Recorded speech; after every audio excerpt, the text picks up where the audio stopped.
super excited to be checking out this 2016 Ford GT that has been modified to have over 600 horsepower. Let's check it out. Tell us about the car. What exactly are we even looking at right here? So it was a stock 2016 Mustang GT. Got shipped out to Shelby America in Vegas, and they modified it into a Shelby GT.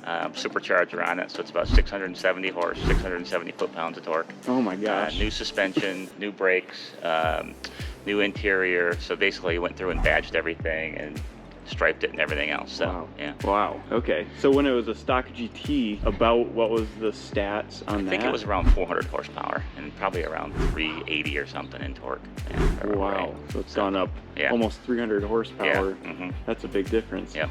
So when you bought it, did you have the intentions to modify it just right away? The whole reason I bought it was to modify it. So I wanted a Shelby, I wanted a newer Shelby, and they didn't make convertibles. And I don't think they do. They're all hardtops, and I wanted a convertible, so that's why I went this route. Okay. Yeah, and it's a manual, and I know you can't even buy the GT500s with a manual. Anymore, yeah. So, okay. Yeah, and this is basically equivalent to a GT500? Probably close, yeah. I mean, I don't know. I've never ridden in a GT500, so yeah. But. What are your thoughts, and would you recommend doing this to a GT? To others? Don't ever expect to get your money back out of it, right? It's like any other custom car. You're gonna put a lot more than you're ever gonna sell it for if you want to sell it. But I mean, if that's what you want, you know, we all have our different passions with cars. Yeah, so, for sure. Yep. Do you know the specs about like how fast this goes, 0 to 60 or top speed and things like that? You know, I think they quote 0 to 60 around 4 seconds, but the problem is wheel spin. Oh yeah. You know, and shifting and stuff. It's so variable as far as getting a good jump off the line.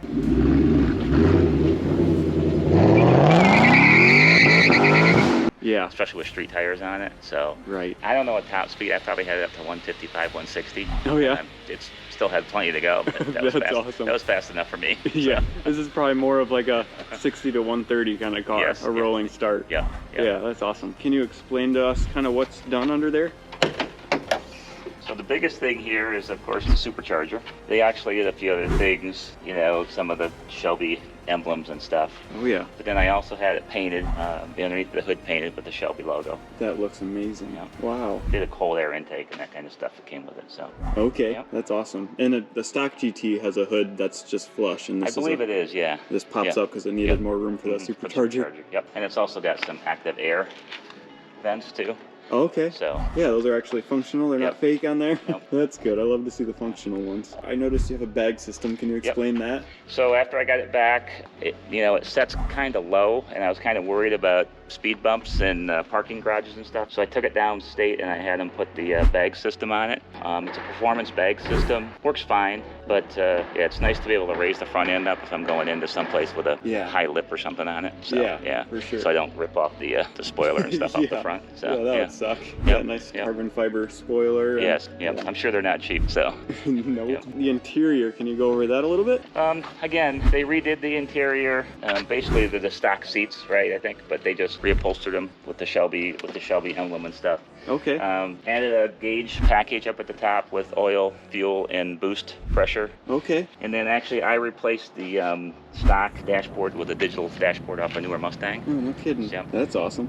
Yeah, that's a nice change. Yeah. If there's one thing you could change about the car, what would that be? Whew. I don't know.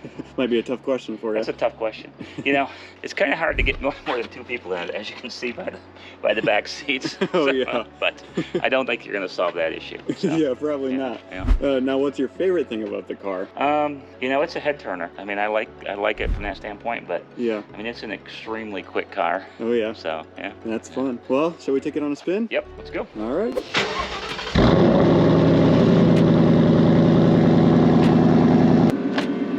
Boy, does that sound good. Yeah. Yeah.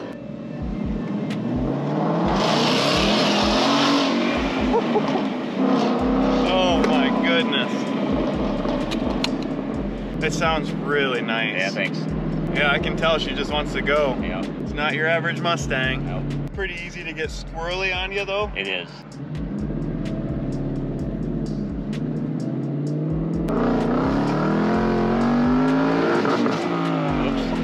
She gets up there quick. Yeah, might hit the rev limiter there.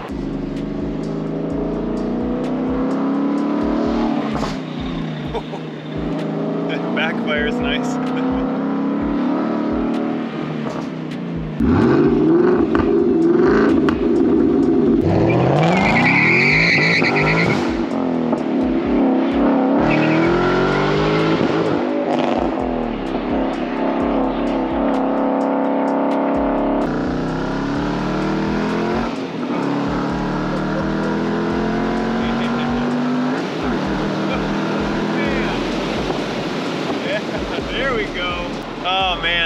fun. You can feel every bit of it. Yeah. You said it was about 670 horsepower? Yep.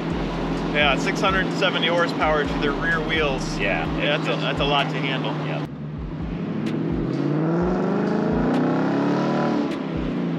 Now, how would you describe how it feels to drive this car? I was gonna say scary, but active, right? It's like you got to be paying attention. So I like to call it my one drink car. Oh yeah. You don't want to drive it with more than one drink in you. That's funny. That's a good point. So not necessarily an easy car to drive. No. When you're just cruising along, it's actually a pretty smooth ride. It's not bad. No. So this badge here on the glove box area, what does that number mean on the bottom? Do you know? That's just their Shelby's registration number to prove that it's an authentic Shelby.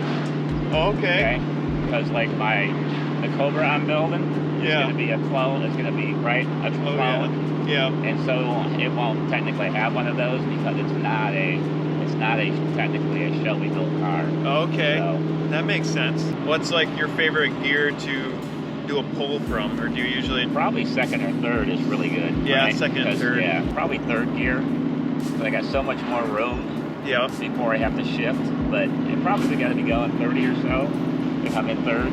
Oh yeah. If I'm getting too slow, then it starts to bog down before it kicks in. Yeah, for sure. Third probably gets you to 100. Probably gets me up to 70 or 80 if I really push it. Oh. Again, I hit the rev limiters.